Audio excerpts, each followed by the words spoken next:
going to do a quick plug. I'm born and raised in Nevada. I'm in my second career. I spent 30 years in the aerospace industry. I have a pet photography business. I do pet portraits and events, but I suck at marketing, so it's not really very good. I do have a full-time job. I work at Animal Ark Wildlife Sanctuary. I'm an animal keeper there, photographer, web person, social media director, snow shoveler, poop scooper, you name it. And I'm also the photographer for the Nevada Humane Society, which is a volunteer position. How many of you have been to Animal Ark? Okay, how many of you have been to Animal Ark? Wow, a lot. Okay, and the cheetah runs? If you've been to the cheetah runs, you've seen me? Yeah.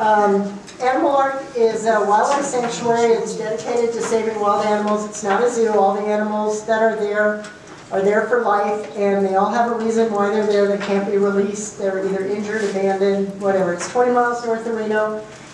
We have 12 canines, wolves and foxes, 11 felines, tigers, cheetahs, mountain lions. We have 4 birds of prey and 6 others, others being 3 bears and 2 tortoises and a badger. This is my photo that I picked to talk about. This is El Santo. He is our jaguar. He's 6 years old. He's been with us since he was about 11 months old. He was originally born at another facility in Southern California that uses their jaguars for outreach and education, and his personality didn't mesh. They named him El Santo after a famous Mexican wrestler from the 50s because when he was 6 weeks old, all he wanted to do was wrestle. So he got donated to us, and we give him a home and we love him. So this shot was basically staged. We did a little bit of effort. He has his enclosure, his previous enclosure had a high raised platform in it, and then the fence, and then there was a concrete den on the outside. So I am laying down on my stomach on top of the den with my camera right up to the fence, and we put a frozen watermelon on the far end of the platform. So here he sees the watermelon. He's coming up, he goes, ooh, there's something for me. He sees the watermelon. He grabbed the watermelon and realized that, you know, this is mine. He's playing with it. He got a little goofy with it. Yeah, well, now he sees that there's somebody watching him. So he says, wait a minute, there's somebody looking at me. Forget the watermelon, I'm going to go investigate this. So he came toward me, and then this is the final shot in color. The next one was rather blurry because he intruded on my minimum focus distance by sticking his nose into my lens.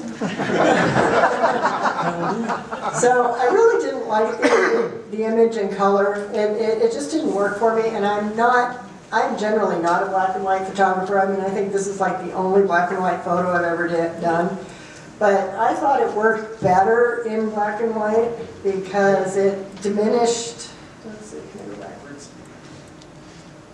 Because it diminished the background. You can't see the chain link nearly as well, and his spots stand out more. But I did like the idea of doing the selective color on the eyes, and I know the photographers are all going to say selective color went out in the 90s. And I realize it did, but I kind of thought it worked for this image. Not too bad for them. Well, clients still love it, actually. You know, and you see the bridal photos with the the black and white except for the red flowers or something, and photographers will look at that and say, oh, it's also 90s. But anyway, I liked it for this image. So basically, the post-processing in this, I just did color, tone, contrast, sharpening in Adobe Camera Raw. I'm really surprised at the number of presentations here. People said they don't use Lightroom, because I don't like Lightroom either, and I thought I was the only one in the world. I did use Adobe Camera Raw, converted it to black and white using mixed silver effects, and then it was basically just a layer mask to bring back the eyes, and then I blurred and darkened the background to bring him out, and I got it printed. You can see over here, this is an interesting offering from Artistic Photo Canvas. It's called a metallic canvas, so it is a canvas print, but it has a little metallic coating on it. And I thought it came out pretty well. So I probably used 4 minutes of my 15, so are there any questions? Okay. I was just going to ask you, if you go out to photograph out there at the Ark, do you have any recommendations for when you go or what to expect? Well, actually I do. We have tried to set the place up to be somewhat friendly to photographers. Most of our viewing areas do have a glass area, and you can go, if you shoot right up to the glass, especially if you have one of those lens hoods, that's kind of the rubbery thing. Or I just use the regular lens hood and put my hand around it sometimes. Get right up to the glass, and that will get you the best shot. In addition, the best time to go, believe it or not, is actually in the winter. We're closed for the winter except for a couple special holiday openings. We're open the Saturday and Sunday of both Martin Luther King weekend and what's the one in February? President's Day. We're open that Saturday and Sunday. If there's snow on the ground, the animals are active, they've been cooped up, it's really the best time to go there. And they're full winter coats.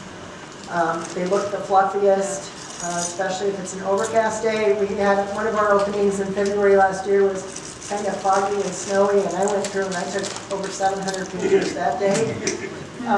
It was just beautiful. Otherwise, if you don't come those days, in the middle of the summer at 2 o'clock in the afternoon, without any clouds in the sky, yes, they're all going to be sleeping. And people will come up and say, well, they're all sleeping. Well, sorry, it's 110 out, you know, and they're wearing fur. So, cool mornings. We feed bears at 10:30 and 1:30. That's usually a lot of activity. There's a glass viewing area there. Anytime it's cool, anytime it's a little cloudy, are the best times to come. The cheetah runs. If you've never been to our cheetah runs, I didn't mean to turn this into a commercial, sorry.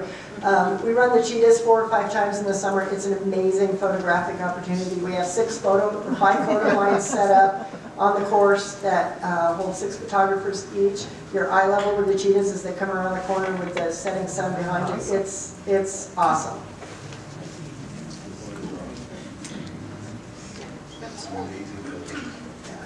I saw another question somewhere. Do we only have 2 cheetahs left? We have 2 cheetahs at the moment, Moyo and Jamar. They're 12 years old. We are keeping our eyes open for any possibilities of new cheetahs in the works. All right, thank